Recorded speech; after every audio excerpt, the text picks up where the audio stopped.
એક સમયની વાત છે. વિરેન્દ્ર નામનો એક ન્યાયી અને પરાક્રમી રાજા હતો.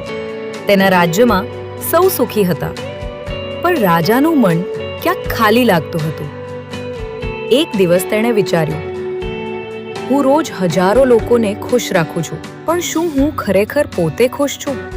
એ વિચાર સાથે રાજા સામાન્ય માણસની જેમ વેશ બદલીને રાજ્યમાં ફરવા નીકળ્યો. માર્ગમાં તેને વિવિધ લોકો મળ્યા.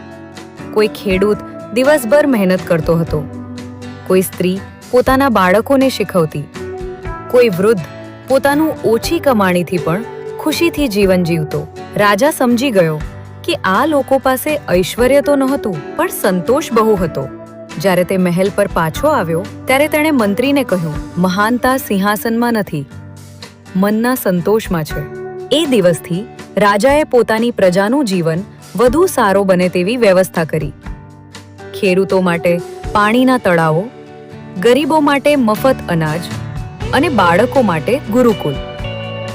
રાજ્ય વધુ સમૃદ્ધ બન્યું અને રાજાએ સમજ્યું કે સાચી ખુશી બીજાના જીવનમાં પ્રકાશ બનવામાં છે.